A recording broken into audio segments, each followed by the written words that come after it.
Hello, Sarah of SEK Handmade here, and today I want to talk about why is yarn substitution so hard? You guys, if you have felt this way, you are not alone. I can distinctly remember the feeling of walking into my local yarn store as a new knitter with a project in hand that I wanted to make and a yarn that didn't exist anymore or I couldn't find, and needing to substitute yarn and walking in and feeling completely overwhelmed. If I'm being totally honest, a little sweaty because I was so anxious about how do I figure out what the right yarn is. If you have felt this way before, you are not alone. The reality is that to go an entire yarn career without substituting yarn is nearly impossible. You buy this wonderful, gorgeous book that has all these amazing patterns in it, and if it was published more than 6 months ago, it feels like all of those yarns are discontinued and you can't even buy them if you wanted to. Or you may not have access to that specific yarn. Or, let's be real honest, a lot of designers use some pretty fancy yarn, and you may not be willing to make that blanket in a yarn that's $10 a skein when you're gonna need 100 skeins. That's a lot of money.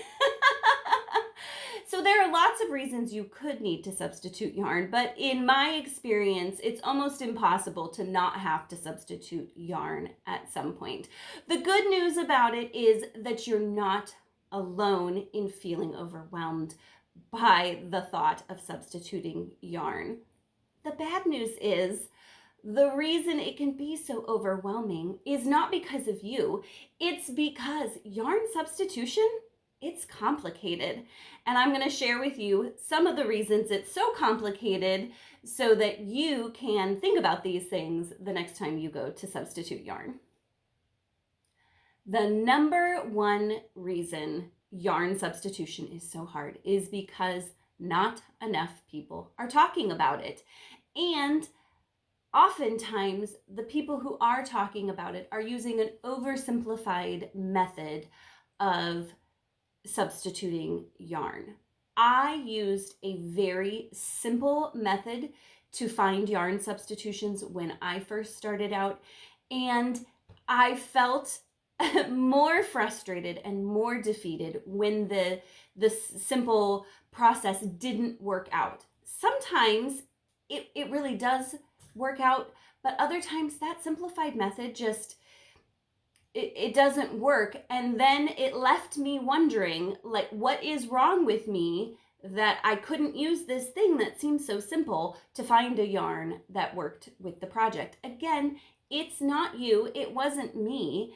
It was that there's just a lot more that goes into finding a good yarn substitution than just I'll just tell you, I was using a ratio of yards to grams, so length to weight.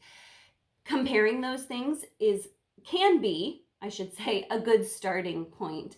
But if you aren't a lucky person, if you aren't an excessively lucky person, I would argue you're going to hit a point where that's not going to work. And if you don't have a deeper knowledge of what goes into substituting yarn, you're still going to end up frustrated and not having a good yarn substitution.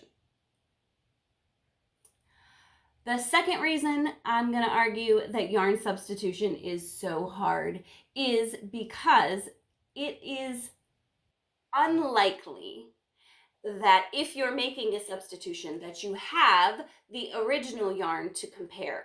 I am such a visual and tactile person that I really like to be able to hold and see things to make comparison to other things. I really learn well by touching things with my hand, by seeing them with my own eyes, and doing that on a computer screen can help some, so I do highly recommend looking up the yarn that you're substituting for. And we'll get more into that in my next video. But if you don't have that yarn to physically compare, it can be a big challenge to make the correct decisions to make a really great substitution. The third reason that yarn substitution is challenging is you may be working with incomplete information. Just like the last reason, not being able to physically hold and touch and see the yarn is a stumbling block, but some patterns are giving you really incomplete information about the yarn that was used, and that makes substituting yarn an enormous challenge. If you have a pattern that just tells you use worsted weight yarn. Worsted weight yarn is a spectrum. It's a smaller spectrum than just yarn, but saying DK, fingering, worsted, bulky, those all live on a spectrum of thinner DK to a heavier DK. And if you have no frame of reference for what was used in the design, you could be reaching for a heavy worsted yarn and they used a light worsted yarn that was almost a DK, and those two yarns are going to work up very differently, and it's going to affect your gauge and it's going to affect your final product. Also, it's not just the weight of yarn that affects how the yarn behaves. It also has to do with fiber content. It also has to do with the plies of a yarn. If you are working with a cotton yarn versus a wool yarn, if you pick up a pattern and it says any worsted weight yarn, and the designer used a wool, and you say, oh, I've got this worsted cotton back here, I'm gonna make it up in the cotton. Wool and cotton behave very differently as they're worked and as they're worn. And so while those it could be an okay substitution, you may end up feeling very frustrated because it said any worsted and your worsted didn't work. So fiber content is really, really important. And if you can pay attention to the way the yarn is plied, that plays a role in how the yarn behaves and the gauge of the yarn as well. Also, and this is one of those things that is like going deep into the world of yarn. I've started reading a book all about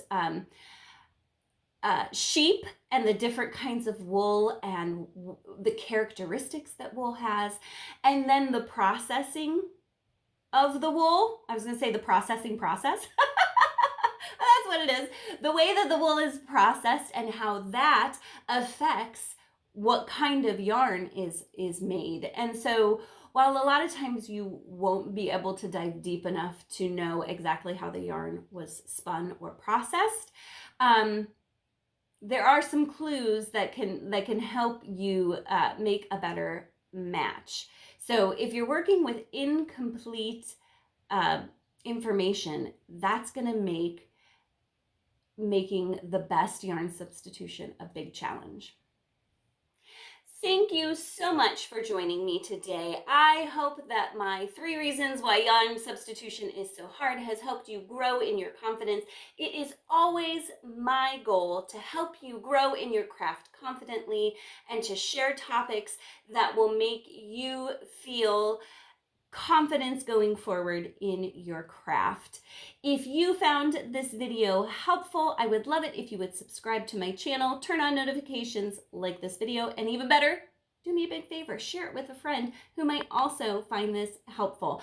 I'm going to link some of my other videos in the description below, including my video with tips and tricks on yarn substitution with some resources on how to make the best choices possible. But I want you to know, really and truly, it is sometimes just a matter of trial and error. And so if you make a yarn substitution and it turns out not to have been the best yarn substitution, I hope you won't be hard on yourself at all, because you really shouldn't be.